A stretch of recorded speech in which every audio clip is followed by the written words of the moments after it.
Welcome to The Explainer, where we take fascinating sources, ancient historical records, and hard data, and basically just break them down into a clear, visual journey for you. Today, we're stepping way back into the pages of antiquity to investigate a true historical enigma.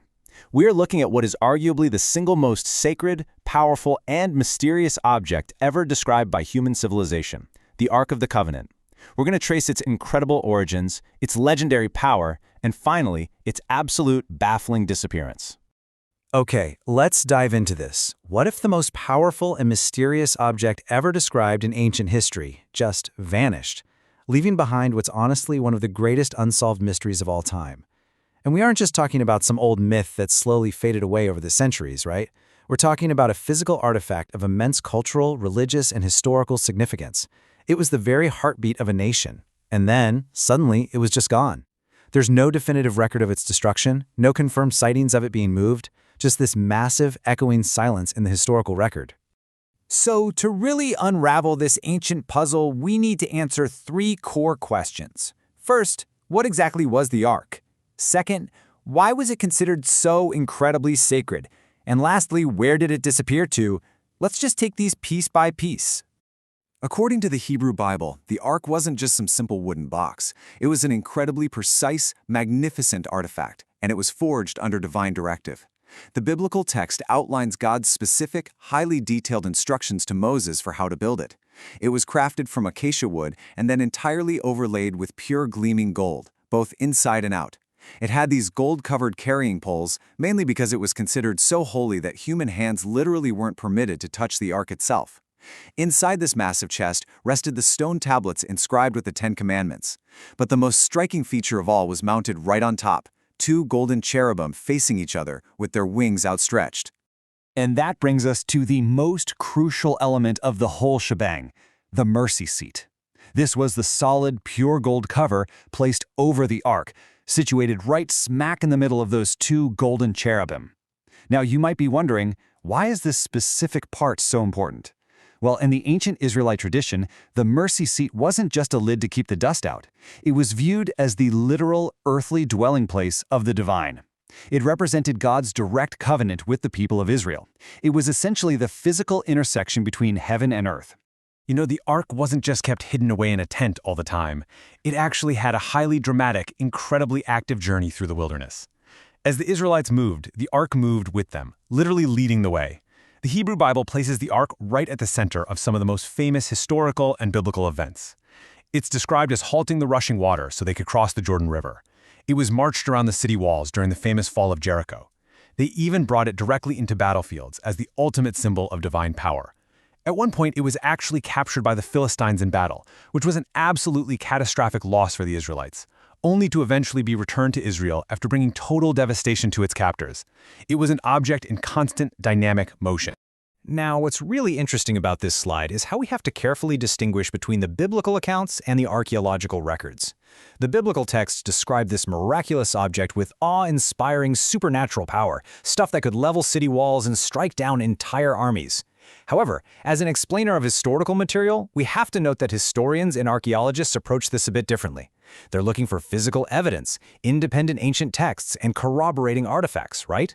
So while the biblical narrative details the Ark's incredible journey and its massive cultural significance, archaeologists are seeking verifiable material traces.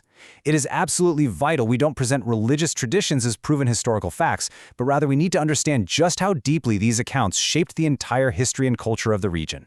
So the narrative reaches this major turning point during what is often considered the golden age of ancient Israel.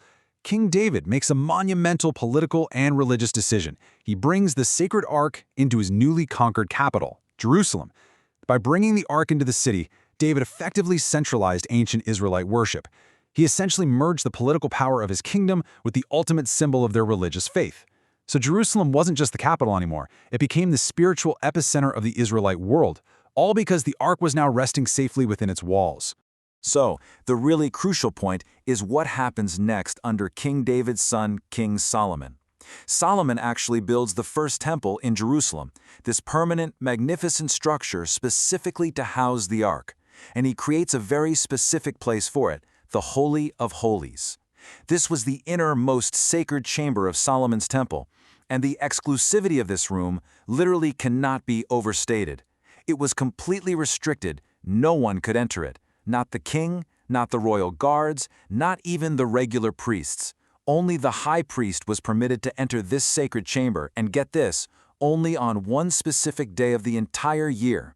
The Ark was the absolute center of ancient Israelite worship, and yet it was hidden away in deep, sacred darkness. Then, in 586 BCE, everything changes. The massive armies of King Nebuchadnezzar breach the city walls. They sack Jerusalem, they completely destroy Solomon's temple, literally burning it to the ground, and they exile a huge portion of the Israelite population to Babylon. It is a moment of absolute catastrophic destruction for the city and its people. Which brings us to the most baffling part of our whole explainer. After that Babylonian invasion in 586 BCE, the Ark of the Covenant is completely erased from all historical records. I mean, think about it. The Babylonians were meticulous accountants. They kept literal receipts for spoons and bowls that they looted from conquered cities. And the Hebrew Bible painstakingly lists the items taken from the temple to Babylon. But the Ark, it is never clearly mentioned again. It is literally as if the most important artifact in the world simply evaporated into thin air, cementing its status as one of history's greatest unsolved mysteries. Which leaves us with a final haunting question. If the Ark truly vanished over 2.5 millennia ago, where did it go? Was it destroyed, hidden, or does it still exist today? In Part 2, we explore the world's greatest theories surrounding the Ark's disappearance. Welcome to this explainer. Look, today we aren't just revisiting some dusty old myth. We are officially reopening history's greatest cold case. We're going to objectively analyze the hard evidence, the competing theories, and the sheer mind-boggling mystery surrounding a missing artifact of unbelievable historical and cultural value. Let's dive right in. For more than 2,500 years, people have searched for one object unlike any other, the Ark of the Covenant. It's a question that has completely consumed brilliant scholars, seasoned archaeologists, and some pretty daring explorers for centuries. What really happened to history's greatest treasure? Now, assuming you're already familiar with the ancient origins and the purpose of the Ark, our focus today is strictly on the actual mechanics of its disappearance. I mean, think about the logistics for a second. How does a massive, heavy, gold-covered artifact of such monumental importance just vanish? It's a puzzle that challenges literally everything we know about ancient history, and today we're going to try and unpack it. The ultimate historical mystery, a 2,500-year cold case. You know what makes this whole mystery so jarring? It's the absolute finality of it. Historians actually call this the vanishing act. The Ark doesn't just slowly fade away over centuries of shifting empires, leaving behind crumbling ruins or scattered pieces. It just drops out of the historical record in a flash. We have absolutely no confirmed debris, no melted fragments of gold turning up in neighboring kingdoms, no rotting remnants of acacia wood. Zero verified physical traces. For an object that was supposedly the beating heart of an entire civilization's religious, cultural, and political identity, this total erasure is just incredible. It's kind of like a massive monument disappearing overnight without leaving a single bolt on the ground. So where did it go? Let's analyze the leading theories. Okay, so everything in this investigation really pivots around one catastrophic year, 587 BCE, when the Babylonian army brutally sacked the city of Jerusalem and burned the temple to the ground. Two highly plausible scenarios basically emerge from the ashes. The first is straight-up destruction.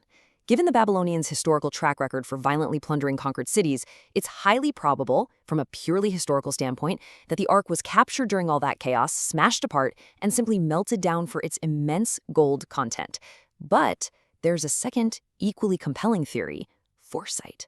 In the frantic months leading up to that inevitable invasion, temple priests, knowing their beloved city was pretty much doomed, might have secretly hidden the Ark to keep it out of enemy hands. Whichever of these events actually happened, the end result is exactly the same. After 587 BCE, the Ark goes completely dark. It is entirely missing from all contemporary historical texts. So if the priests did somehow manage to save it from the fires of the invasion, where did it go? Well, a lot of prominent historians and archaeologists suggest it never actually went far. They propose it was quickly carried down into this vast, complex network of ancient caverns beneath or near the Temple Mount in Jerusalem, walled off and buried deep underground where it might still sit in absolute darkness today. Others hypothesize a much longer, way more perilous journey. They believe the Ark was smuggled completely out of the region by fleeing refugees or surviving priests and taken south across the harsh deserts into Egypt. And from there, the trail just splinters, completely lost to the undocumented, shadowy corners of history. Which brings us to the Ethiopian tradition, the guardians of Axum. Now, this theory perfectly highlights the fascinating tension at the very heart of our investigation. On one side, we have a deeply rooted religious tradition. Millions of people firmly believe the Ark was taken down the Nile River and eventually brought to Axum, Ethiopia, where it is said to be fiercely guarded to this very day by a single appointed monk at the Church of St. Mary of Zion. It's a really beautiful, enduring tradition with immense cultural weight. But as an explainer grounded strictly in objective evidence, we have to confront the archaeological reality here, because no outside scholar, historian, or archaeologist has ever been permitted to actually see this object. These claims lack any independent verification. As much as we might want a definitive answer, without that hard physical evidence, this specific location remains a profound matter of faith, not verified history. Next up, the hunt for the Ark, expeditions and explorers. Tracking down this single artifact isn't just some casual weekend hobby. It is a grueling academic and physical endeavor that literally spans lifetimes. It always starts in quiet archives with intensive historical research. Scholars dedicate their entire careers to scouring ancient texts, reading between the lines of fragile scrolls, just hoping to find a single, tiny, overlooked geographic clue. Those microscopic clues then spark massive expeditions. Explorers have launched incredibly dangerous physical quests into some of the most treacherous, unforgiving environments on Earth, braving the blistering deserts of the Middle East and scaling the remote highlands of Africa. And finally, it requires actual fieldwork. Archaeologists conduct formal, rigorous investigations and excavations, carefully sifting through endless layers of dirt and history, hoping against hope to unearth just one physical trace of this lost treasure. Which, of course, begs the ultimate question. Why has no verified discovery ever been made? Seriously, think about the sheer scale of the search. Despite millions of dollars funded, centuries of time dedicated, and the absolute brightest minds in archaeology and historical research collaborating on this, not a single piece of verified evidence has been produced. The friction between the monumental amount of effort expended and the absolute zero return on that effort is just staggering. It totally defies the odds of modern archaeology. But nature abhors a vacuum, and human imagination easily fills the void. Let's look at modern myths and fiction and separate fact from pop culture. Because of this absolute lack of hard evidence, popular, unverified myths have completely hijacked the historical narrative. We've all heard the captivating tales, right? Ancient, shadowy secret societies guarding hidden desert locations for millennia. We see these colorful depictions of undiscovered, elaborate, booby-trapped hidden chambers that feel like they belong straight out of a novel. There are persistent myths of ancient supernatural powers emanating from the box, allegedly capable of wiping out entire armies in an instant. And, of course, the granddaddy of them all, massive fictional movie portrayals like Indiana Jones. Look, these concepts are incredibly fun, and they have deeply and permanently saturated our modern consciousness. So, the crucial point we need to take away from all this is this. While incredibly entertaining, and let's be honest, we all love a good treasure hunt movie, these stories remain entirely speculative and fictional unless supported by hard archaeological evidence. It is vital to recognize why these stories are so popular. They give us closure in a historical cold case where actual history currently offers none. But to truly understand history as focused learners, we have to draw a hard line between cinematic excitement and documentary truth. Bringing us to our final point. An unsolved, enduring legacy, the ultimate impact. Even without a physical object sitting protected under glass in a museum somewhere, the Ark holds immense, almost perfectly equal weight across three distinct domains of human society. Historically, it's a cornerstone artifact of the ancient Near East, absolutely central to understanding the geopolitical landscape of the time. Religiously, it holds profound, sacred meaning for millions of people around the globe. And culturally, it generates endless fascination, continually inspiring literature, art, and cinema. The fact that an object can hold this much extraordinary significance without anyone alive today actually knowing for sure if it still exists is a profound testament to its unparalleled power as a symbol. Perhaps the greatest mystery isn't whether the Ark still exists, but why its story continues to inspire faith, curiosity, and exploration after thousands of years. Until new evidence emerges, the Ark of the Covenant remains one of history's greatest unsolved mysteries. This has been Mystery Vaults. Until next time, keep questioning history.